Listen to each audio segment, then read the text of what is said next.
Hello बच्चों, क्या हाल चाल। मस्त एकदम। My name is Manohar Singh Chandel और आप देख रहे हैं आपका अपना प्यारा सा YouTube channel MP board physics. जैसा कि मैंने आपसे वादा करा था पिछले वीडियो में कि बहुत ही जल्द मैं आपके सामने electrostatics class 12th board physics के पहले चैप्टर का पहला लेक्चर लेके आपके सामने आऊँगा और उसी लाइन में मैं आज इस वीडियो लेक्चर के साथ शुरुआत करने वाला हूँ। यदि आप चैनल पे पहली बार आए हैं तो चैनल को सब्सक्राइब और बेल आइकन दबा दें ताकि अगली बार जब मैं आपके सामने नया वीडियो लेके आऊँ तो सबसे पहले आपको नोटिफिकेशन प्राप्त हो और आप उसका पूरा फायदा उठा सकें। चल तो शुरू करते हैं आज का पहला लेक्चर।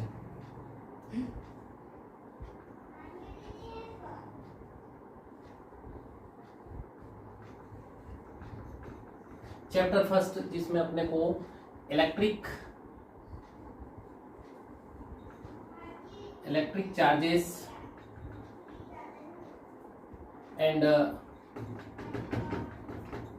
फील्ड के बारे में अपने को पढ़ना है। इलेक्ट्रोस्टैटिक में वैसे 3 चैप्टर दिए गए हैं। पहला electric charges and electric field है, second one is electric potential and third is electric capacitance.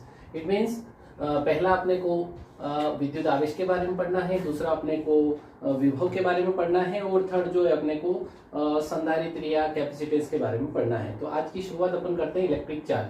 तो सबसे पहले थोड़ा सा बेसिक बात करते हैं और उसके बाद में अपना क्वेश्चन जो मेन जो डेरिवेशन है अपन उसको स्टार्ट करते हैं।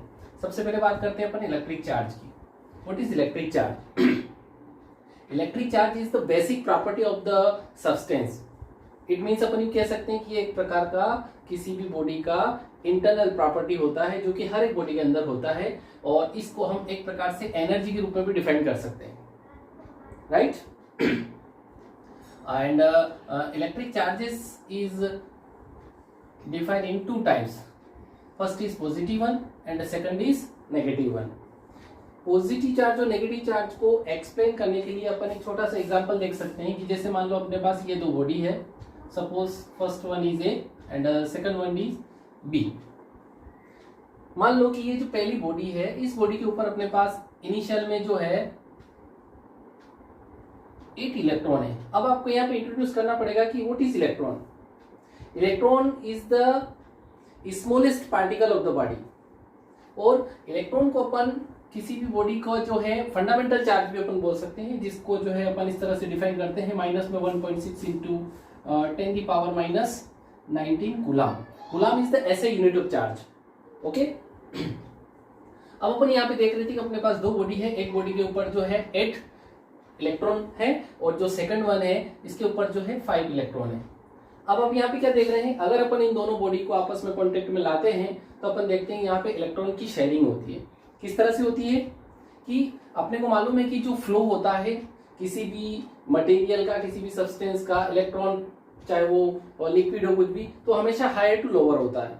तो यहाँ पर हम देखेंगे कि इसमें से जो इलेक्ट्रॉन है वो निकल के किस में इंटर करेंगे, इस सेकंड वाले बॉडी के अंदर, बी के अंदर। सपोज इसके अंदर जो है 2 इलेक्ट्रॉन निकल के इधर आ गए, तो हम ये बोल सकते हैं कि ये जो फर्स्ट बॉडी है इसके ऊपर +2 चार्ज प्रोड्यूस हो गया है या +2 चार्ज बन गया है। और चूंकि सेकंड वाली बॉडी के अंदर 2 इलेक्ट्रॉन एक्स्ट्रा आ गए हैं और चूंकि इलेक्ट्रॉन नेगेटिवली चार्ज होता है इसलिए इसके ऊपर जो है -2 चार्ज जो है बन गया है।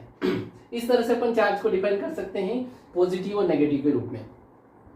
अब अपन यहाँ पर एक चीज और देखते हैं कि अगर हमारे पास 2 चार्ज है तो ऑब्वियसली इन दोनों के बीच में जो है कुछ ना कुछ फोर्स लगेगा। उस फोर्स को डिफाइन करने के लिए जो है कूलाम नामक साइंटिस्ट जो थे उन्होंने बहुत ही इंपॉर्टेंट डेरिवेशन इसको लेके दिया है, जो कि मैं इसके बाद लिखने वाला हूँ। थोड़ा सा आप इसको वीडियो को पॉज करके इसको राइट कर ले। चलो शुरू करते हैं अपन कूलाम इनवर्स स्क्वायर लॉ। देखिए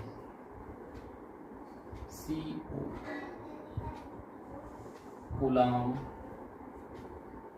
इनवर्स स्क्वायर लॉ। ओके, सबसे पहले अपने को इसका स्टेटमेंट देखना होगा कि ये कूलाम इनवर्स स्क्वायर लॉ होता क्या है। तो कूलाम नाम के साइंटिस्ट ने जो बोला था, सबसे पहले अपन थोड़ा सा उसको देख लेते हैं, उसके अकॉर्डिंग अपना इसका स्टेटमेंट तैयार हो जाएगा। कैसे? जैसे अपन ने शुरू में बोला था कि अपने पास 2 बॉडी है, ए और दूसरी बॉडी है बी। अब इन दोनों के बीच में चूंकि अगर ये इसके ऊपर अगर अपन Q1 चार्ज कंसिडर कर लेते हैं, इसके ऊपर Q2 चार्ज कंसिडर कर लेते हैं और दोनों के बीच का जो है अपन सेपरेशन देख लेते हैं कि सपोज स्मॉल आर सेपरेशन है, तो इनके ऊपर कुछ ना कुछ फोर्स लगने वाला है। उसी फोर्स को डिफाइन करने के लिए कुलाम नामक साइंटिस्ट ने एक लॉ दिया था जिसको हम कुलाम इनवर्स स्क्वायर लॉ बोलते हैं। ये दो चार्ज के बीच में भी लगता है, दो से ज्यादा मल्टीपल चार्ज के लिए भी दिया है। तो सबसे पहले अपन बात कर रहे हैं 2 पॉइंट चार्ज के बीच में लगने वाले कुलाम फोर्स की। तो कुलाम नामक साइंटिस्ट ने अपने स्टेटमेंट में क्या बोला कि द फोर्स, मतलब इन दोनों के बीच में क्या लगेगा, फोर्स लगेगा। तो उस फोर्स को अपन कैसे डिफाइन करेंगे, तो द फोर्स ऑफ अट्रैक्शन और रिपल्शन। अब ये अट्रैक्शन और रिपल्शन क्या है, हम थोड़ा सा इसको और पीछे ले जाते हैं कि मान लो हमारे पास जो चार्ज थे, अगर वो चार्ज हमारे पास सिमिलर है या हो सकता है वो डिसिमिलर हो। अगर हमारे पास दोनों चार्ज सिमिलर है तो उनके बीच में एक प्रकार का फोर्स लगेगा जिसको हम रिपल्सिव फोर्स बोलते हैं, वो उनको दूर दूर भगाएगा। और यदि हमारे पास दोनों चार्ज अगर अपोजिट चार्ज है तो वो एक दूसरे को अट्रैक्ट करेंगे और अट्रैक्ट करने से उनके बीच में अट्रैक्शन फोर्स लगेगा। इसलिए गुलाम ने अपने स्टेटमेंट में बोला कि द फोर्स ऑफ अट्रैक्शन और repulsion between two stationary point charges. इसका मतलब क्या है कि पॉइंट चार्जेस तो होना ही चाहिए, लेकिन वो दोनों चार्जेस कैसे होने चाहिए, स्टेशनरी भी होने चाहिए, तभी कुलाम्स लॉ एप्लीकेबल होगा। तो कुलाम ने अपने स्टेटमेंट में बोला, मैं नोट कर रहा हूं कि द फोर्स ऑफ अट्रैक्शन और repulsion between two stationary point charges,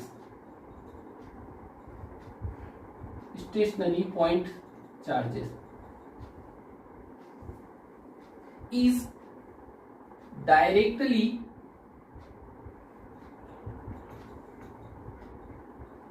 proportional to the product of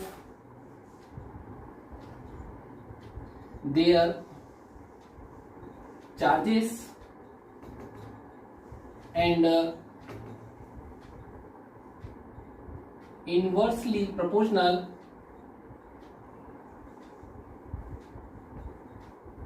to the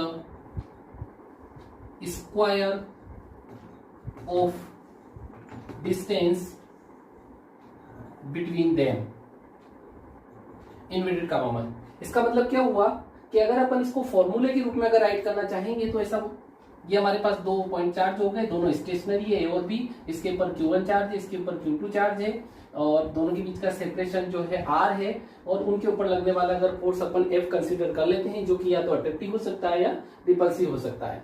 तो स्टेटमेंट के अकॉर्डिंग जो फोर्स होगा वो फोर्स क्या होगा कि F is directly proportional Q1 Q2 and inversely proportional to the R square। तो इस तरह से अपन उसको राइट कर सकते हैं, F is directly proportional Q1 Q2 upon R square। अब यहाँ पे अगर आप देख रहे हो कि ये जो प्रोपोर्शनल का साइन अगर अपन रिप्लेस करते हैं तो अपने को एक कांस्टेंट क्वांटिटी को यहाँ पे इंट्रोड्यूस कराना होता है जिसको अपन ने K लिखा है, K Q1 Q2 upon R square। ये कुलाम फोर्स का फॉर्मूला है न्यूटन। चूंकि ये वेक्टर क्वांटिटी है इसको आप वेक्टर फॉर्म में भी लिख सकते हो। अब यहां पे हम लिख सकते हैं कि where k is equal to constant. अब ये जो k है, इस k को हम यहाँ पे डाइलेक्ट्रिक कांस्टेंट बोलते हैं। क्या बोलते हैं, डाइलेक्ट्रिक कांस्टेंट। अब ये डाइलेक्ट्रिक कांस्टेंट क्या होता है इसको भी अपन देखेंगे और इसकी वैल्यू को भी अपन देखेंगे। तो सबसे पहले अपन देखते हैं कि ऐसा सिस्टम में के जो होता है डाइलेक्ट्रिक कांस्टेंट, इसकी 2 वैल्यू होती है। First one 1/4 pi epsilon not and second one is 9 × 10⁹। ठीक है। अब ये 2 वैल्यू ऐसे यूनिट में इस डाइलेक्ट्रिक कांस्टेंट की होती है। अब यहाँ पर एप्सिलॉन नॉट को भी अपन डिफाइन करेंगे। अब इस के की यूनिट अपन यहाँ से निकाल सकते हैं कि अगर फोर्स जो है उसकी ऐसा यूनिट न्यूटन है, चार्ज की ऐसा यूनिट कुलाम होती है, डिस्टेंस की ऐसा यूनिट मीटर होती है, तो के की जो ऐसा यूनिट होगी वो हो जाएगी newton into metre square upon coulomb square. यहां पे अपन where epsilon naught is equal to Y, epsilon naught को यहां पर हम बोलते हैं परमिटिविटी ऑफ द चार्जेस। अब परमिटिविटी क्या होती है, इसको हम बोलते हैं इलेक्ट्रिकल परमिटिविटी, इलेक्ट्रिकल परमिटिविटी। अब इलेक्ट्रिकल परमिटिविटी को अपन कैसे डिफाइन करेंगे, तो इलेक्ट्रिकल परमिटिविटी का मतलब ये होता है कि जैसे मान लो आप एग्जांपल से देख लो कि ये हमारे पास एक सब्सटेंस है, XYZ कुछ भी है ये। अब इस सब्सटेंस को हमने क्या करा, किसी एक्सटर्नल इलेक्ट्रिक फील्ड मान लो E नोट है, उसमें ले जाके हमने इसको रख दिया।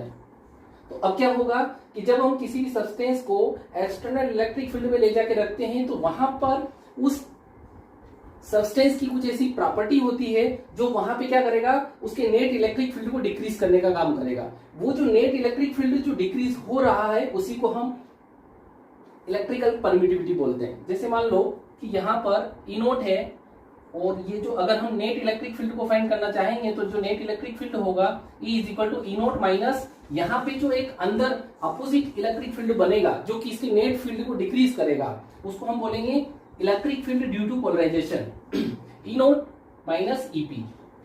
ये उसका नेट इलेक्ट्रिक फील्ड होगा और ये उसका इलेक्ट्रिकल परमिटिविटी कहलाएगा। ये अलग अलग सब्सटेंस के लिए, अलग अलग मीडियम के लिए अलग अलग होता है। अगर हम यहाँ पर इसकी एयर और वैक्यूम की बात करें तो एयर और वैक्यूम के लिए फॉर एयर और वैक्यूम के लिए जो एप्सिलॉन नॉट की वैल्यू होती है वो 8.85 इंटू 10 की पावर -12। अब यहाँ पे इसकी यूनिट निकालना पड़ेगा अपने को, फिर ऐसा यूनिट तो अपन यहां से निकाल सकते हैं,